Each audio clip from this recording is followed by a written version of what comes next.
किसी ने नहीं किया।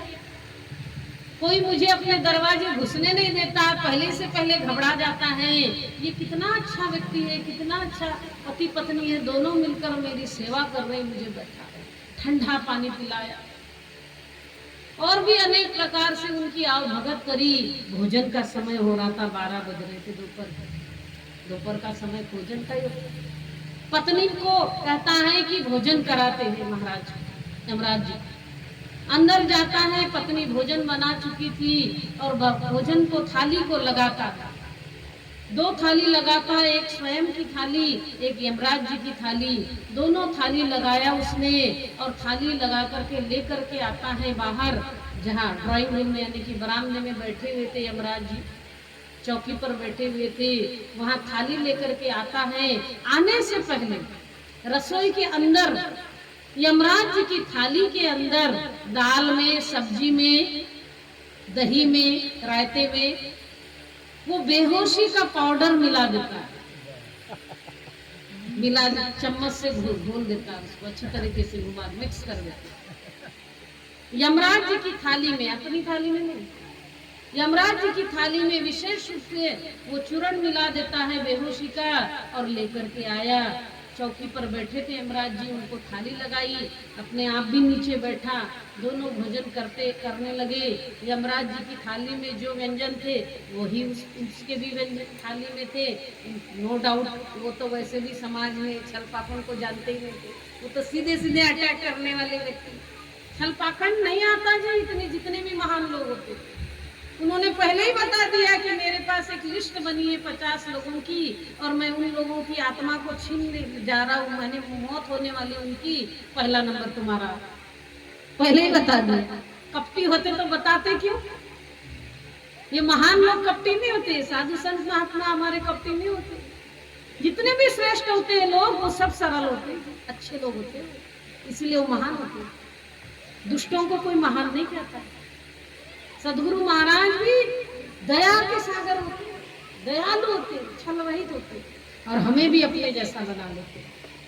अगर हम उनसे जुड़ जाएं तो उनके गुण हमारे अंदर प्रवाहित होने लग जाएंगे और हम भी वैसे ही हो जाएंगे, सीधा सरल।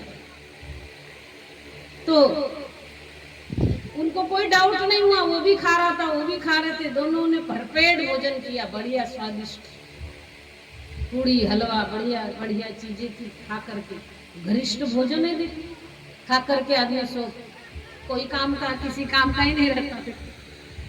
पूड़ी हलवा ज्यादा खा लो तो बिल्कुल ही बेकार हो जाता, व्यक्ति लेट नहीं चाहता।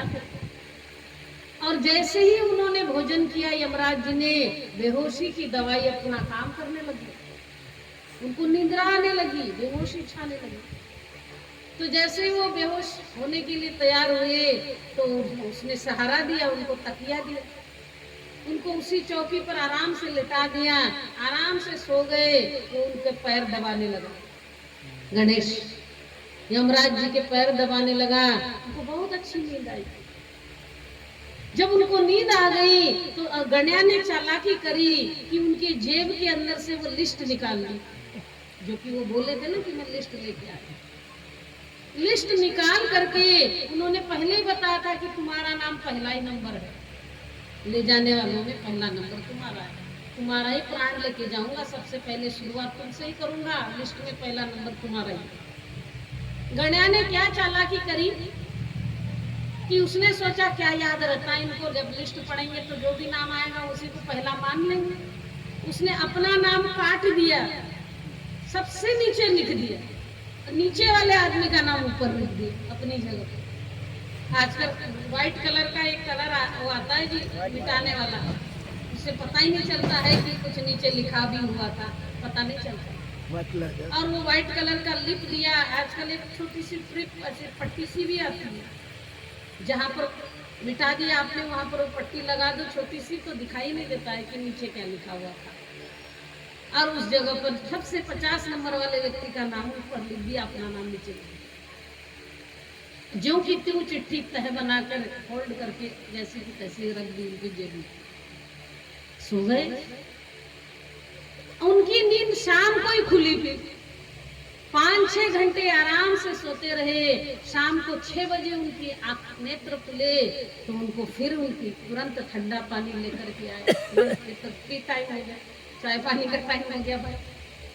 फिर उनकी सेवा चाकरी करने लगा तो वो बड़े प्रसन्न हुए। यमराज जी कहने लगे कि बहुत अच्छा लगा आज में, इतनी अच्छी नींद आई कि क्या बताऊं। उनको पता ही नहीं चला, एक कलाकारी बेहोशी की दवाई का बेचारे पता ही नहीं चला, ये छल पाखंड उनको पता ही नहीं चला।